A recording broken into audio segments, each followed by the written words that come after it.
Welcome to Pretty Lies and Alibis. Let's seek the truth and travel the long road to justice together.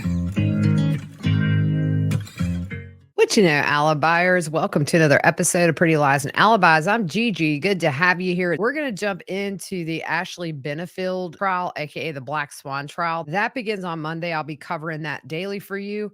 Before we jump in, you know the drill. If you're watching on YouTube, don't forget to hit subscribe if you haven't already. Like the video, share it with your friends, and you can ring my bell if you want notifications of when I post new content. Just click that little bell icon. Music fact of the day. What are the 5 best-selling albums in the UK? Number 5, What's the Story? Morning Glory by Oasis. Number 4, 21 by Adele. Number 3, Sgt. Pepper's Lonely Hearts Club Band by the Beatles. Number 2, Gold, Greatest Hits by ABBA. And number 1, Greatest Hits by Queen. I've got some new merch on the online store. You can go check it out. There's a link in the description. You can get 10% off with code Sherlock10 at checkout. I think this case is going to take about 3 episodes, including the one today. I've not followed this case very closely. I've read things here and there because the victim and his wife, Ashley, lived in Charleston, which is not too far from me. So this was on our local news a good bit when it first happened. Big thank you to Alibi or Simply Mama for pointing out that this trial started on Monday. I was expecting I'd be doing Baldwin, but we all know how that went. So I was looking for something to cover, and this is going to be live streamed. I'm hoping to stream it every day on the channel. And then, as usual, I'll recap the day's testimony in an hour or less each day. I know a lot of you have followed this closely in the years since it happened. The murder happened in 2020. This episode is not meant to be every single allegation, every single thing that's happened. This is really just the framework to get us all ready for opening statements. So I'm not going too far down the rabbit hole. This is really just to establish who's who, how we got to the point we are at now, which is her being charged with second-degree murder and possibly facing 25 to life in prison. It would take about 15 episodes easily to cover the entire backstory. Let's jump in. Who is who in this case? We have the victim, Doug Benefield. His wife, Ashley Benefield, she is the one who was charged with his murder. And then Eva Benefield is Doug's now adult daughter, who was 15 when all of this began. Ashley is accused of murdering Doug in Florida in 2020. They met at a Republican fundraiser on August 25th, 2016. That was in Palm Beach, Florida. Ashley was 24 years old and she was a ballerina. Doug was 54, also a veteran of the Navy and recently widowed just 9 months earlier. His wife, Renee, passed away from an undiagnosed heart condition. Their daughter, Eva, she was the one that found her mother deceased. Doug and Eva grew closer in the months after Renee passed, and Eva told 48 Hours that Doug took up the role of both mom and dad. He made sure she knew that she could come to him with anything, boy problem, school drama, whatever. What's the backstory on Ashley? She's been a passionate ballerina since she was really little. By the time she was 8, she was laser focused on training and just improving. She dropped out of high school to pursue her dream. She attended the Maryland Youth Ballet and dreamed of becoming famous. But by the time she was in her early 20s, reality set in that being a famous ballerina was not going to be her reality. She also tried modeling. That really didn't materialize either. She did some small jobs and taught ballet just to stay connected to her passion. Doug and Ashley both were deeply devoted to their Christian faith. They had the same political beliefs and they both loved guns. After they met at the fundraiser, they exchanged phone numbers and Doug texted Ashley, "Love time with you, Ashley Oakley." Obviously, that's a reference to Annie Oakley. At the fundraiser, they talked about their passion for guns. Ashley had weapons on her person at that fundraiser. And after that, Doug went on an international business trip, but they did stay in touch by text. Clearly, they stayed in touch because 13 days after meeting on September 6, 2016, they were married in Charleston, South Carolina. After that, they moved into his house in Mount Pleasant, South Carolina, one of my favorite places in the Charleston area. Now, Doug did not tell his daughter that he got married until afterwards. Eva was asked by her dad to come speak with him and Ashley, and Eva said the only thing she would need to know is if they were engaged, and then her dad told her they were actually already married. And Doug wanted Eva and Ashley to bond and have a mother-daughter relationship, but really didn't take long for Eva and Ashley to start having some issues. A friend of Eva's named Sydney also moved in with them around this time, which added to the tension in the house. Seems like the arguing between Doug and Ashley started soon after they were married.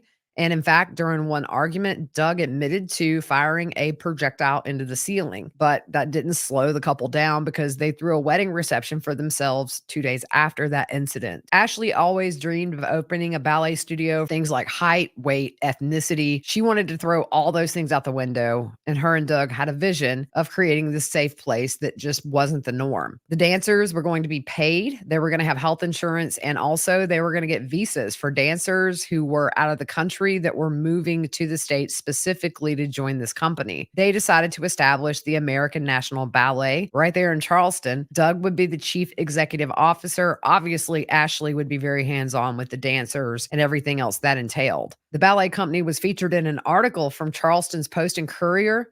And Doug said they were Uberizing ballet. It said the enterprise was going to be a nonprofit and would employ about 45 dancers, a lot of them relocating to Charleston, which is super, super expensive to live there.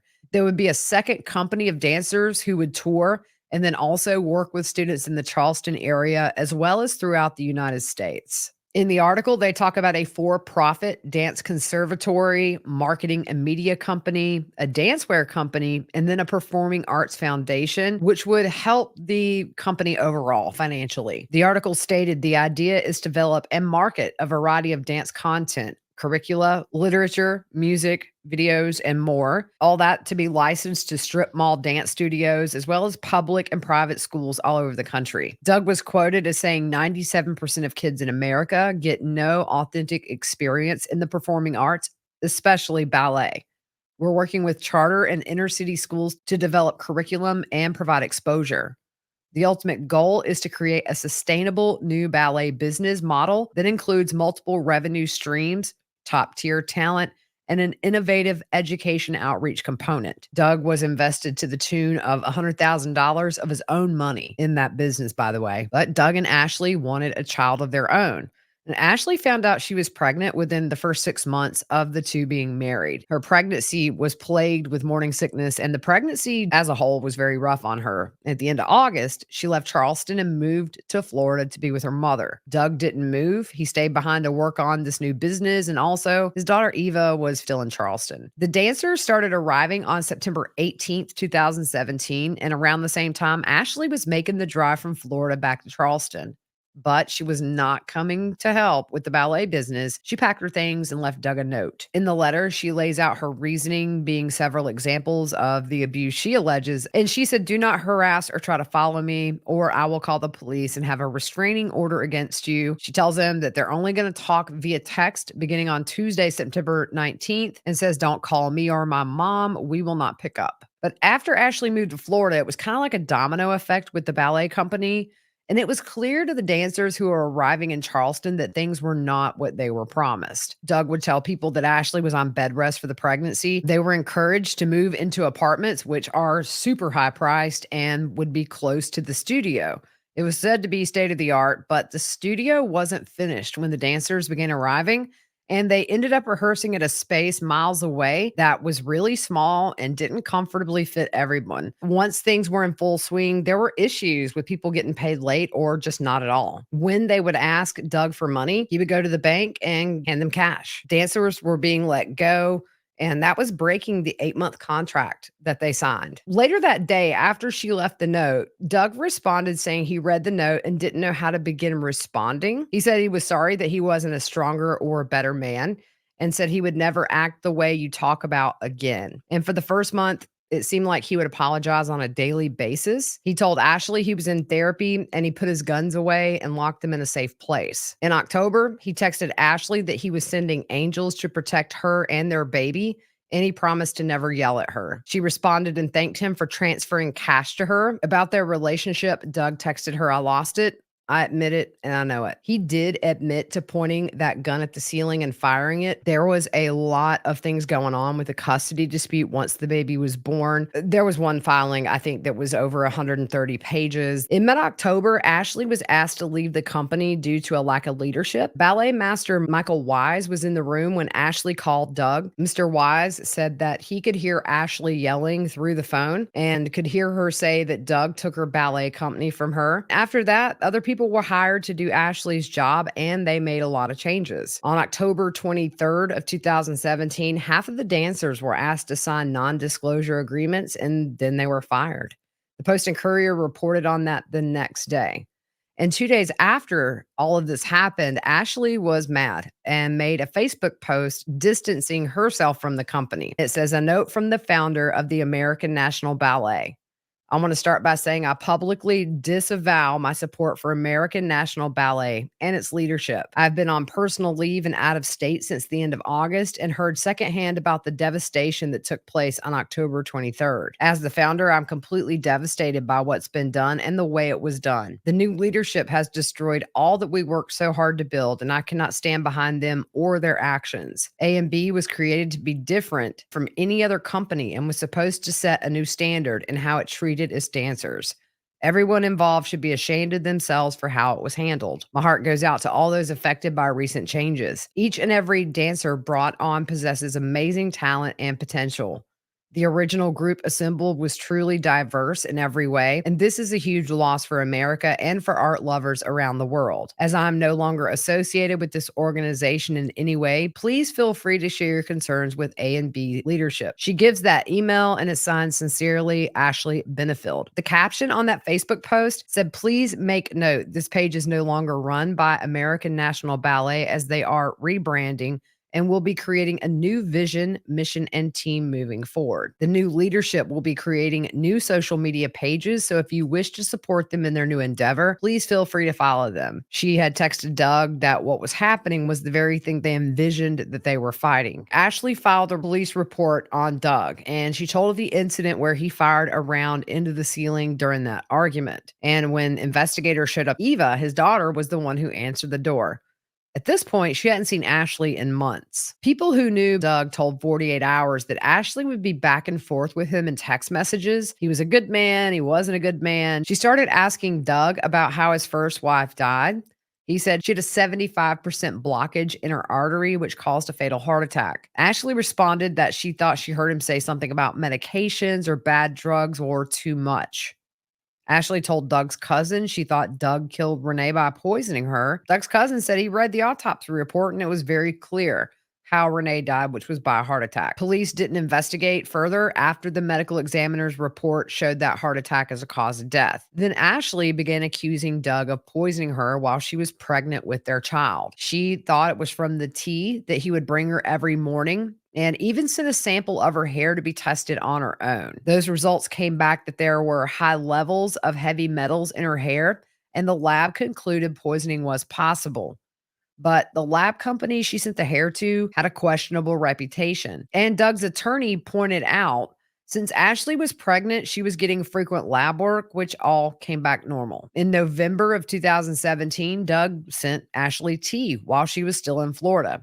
She took that to the police and said this was how Doug was poisoning her. But that tea was tested and there was nothing poisonous in the tea. The communication stopped between the two, and 3 weeks before her due date, in March of 2018, Ashley secretly had a C-section. She claimed the baby had been exposed to heavy metals from her husband due to what she said was him poisoning her. She claimed to have been a victim of physical abuse and also alleged that Doug had been stalking her. In an abundance of precaution, the hospital where she delivered registered Ashley using a different name. After the baby was born, Ashley did not give the baby Doug's last name, and Doug was not listed as the father on the birth certificate. Doug didn't find out for a month that the baby had been born.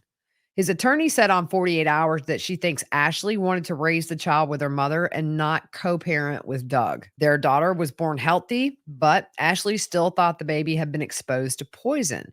So when their daughter was 3 months old, Ashley signed her and the baby up for 26 straight days of hyperbaric oxygen therapy. The baby was the youngest patient the facility had ever seen, and these sessions were one day after another. Once all the sessions were completed, Ashley and the baby were in that chamber for a total of 40 hours. 10 months went by, and Doug and Ashley finally saw each other again on July 30th of 2018. But this time, they were in a courthouse over custody of their daughter. Ashley was filing for a restraining order, and her reasons were domestic violence and poisoning. Doug had a full psychological evaluation as well as being investigated by CPS, but he was cleared. During this hearing, Doug's attorney said to Ashley, when Ashley was testifying, that her OBGYN said the pregnancy had no complications. Ashley fired back and said she wasn't responsible for what her doctor wrote. Doug's attorney, whose name, by the way, is Stephanie Murphy, read text to the court from 2017 that were loving in nature between the two. At one point during this 2-day hearing, Ashley told the judge it's heartbreaking that somebody you would trust would do something to you. And in her ruling, Judge Diana Moreland said there is not a single scintilla of credible evidence that Miss Benefield has ever been poisoned or suffered from any illness of any poison. And just a few days after the ruling, Doug and Ashley met to exchange custody of their daughter outside the sheriff's office. Doug's attorney told 48 Hours Ashley was very cooperative and did not hesitate to hand the baby over to Doug, and actually talked to Doug about the three of them spending time together, which Doug agreed to. According to his attorney, he agreed because the baby didn't know him and he wanted to ease her into visits with him. She said she advised Doug to be careful, and they actually did this for about a year. The three of them would go do things together and everything seemed to be flowing well. Doug even got an apartment near Ashley and the baby in Florida after his daughter Eva began college. They tried to repair the marriage. They were seen together in January of 2019 at a really fancy black tie affair. In August of 2019, Doug goes to pick up their daughter and sees what looks to be an engagement ring on Ashley's hand. So he hired a private investigator who confirmed Ashley was seeing another man. Doug asked for a divorce. In spite of all this, Doug was still texting her and said he forgave her for having an affair. He wanted her to take back the poisoning allegations, but she persisted not only that he poisoned her, but he also killed his wife by poisoning her. Ashley began filing complaints about Doug, including allegations he molested their daughter, but law enforcement did not find those allegations credible. In March of 2020, Doug emailed the detective on their case and said that Ashley had reached the point he forewarned, with her harming the child to cause itching and the odd behavior, and pointed out that she took time to film the baby for 2 months to use in her accusations against him. In that email, Doug said that Ashley is schizophrenic or has a split personality, and mentions that this could be a case of Munchausen by proxy. He told the investigator Ashley is sick. Even after all of this with the poisoning and molesting allegations, a few months later, Doug told family and friends that he and Ashley were going to work on their marriage and they were going to start fresh in Maryland. Her mother would also make the move with them. When they first got there, Doug would get his own place while they tried to fix their marriage. He told his daughter Eva things were much better and that he and Ashley wanted a fresh start. On September 27th of 2020, Doug was in Florida and they were packing up Ashley's things. Ashley's mom had taken the baby for a walk. The next thing, Ashley goes to a neighbor's house with a weapon still in her hand and tells the neighbor that she killed Doug and it was self-defense. On the 911 call, the neighbor said Ashley came over and said her estranged husband attacked her and she shot him. On the 911 call in the background, you can hear Ashley crying. When first responders arrived, Doug was still alive, but investigators determined the shots were fired from a .45 caliber handgun. He had gunshot wounds to his right leg and arm. The projectile that entered his arm went into his chest, and he died about an hour later at the hospital. Ashley said the argument began after she tried to leave, with Doug grabbing her and said she could not leave him. She was not arrested immediately, and the investigation into the self-defense claims began. Ashley did not speak to investigators the night of the shooting and has not to this day, but Ashley's mother has, and said they were victims of domestic violence for the last 3.5 years and nobody would help them. Ashley's attorney told investigators that Ashley was working on a plan to get away from Doug, and that was going to happen the next day because Ashley was worried Doug was getting wind of her plan. She had purchased a burner phone, she had set up for a rental car, as well as a place to stay. Ashley was arrested on November 4th, 2020, and she made bond. She got a $100,000 bond, and she currently lives with her daughter and her mother. Her mother is the one that has custody of Doug and Ashley's daughter. She has to wear an ankle monitor and she has a curfew. Ashley's defense is that Doug was abusive and had charged at her right before she shot him. Investigators claim Doug was not facing her when she shot. The state claims she had no injuries, But people who support Ashley say she did, including a scratch on her side that investigators say actually happened the day before the shooting. If she's convicted, she faces a minimum of 25 up to life in prison. The prosecution says the move to Maryland was a trick because she had exhausted all of her legal options in Florida regarding custody. There is a movement called We Stand with Ashley. They protested in front of the courthouse. Her daughter was at the protest just this week with her grandmother. Her daughter is now 6. I'm not going to show a photo of their daughter because she's 6. The We Stand with Ashley support website says, for example, reading from the website, they ask, why is the judge hiding evidence of the dishonesty of the lead detective? They accuse the judge of suppressing evidence of corruption and collusion between the sheriff's department and the state attorney's office. Why is the judge excluding all of the documented evidence of domestic violence? Why is the judge blocking Ashley's team to call multiple key witnesses?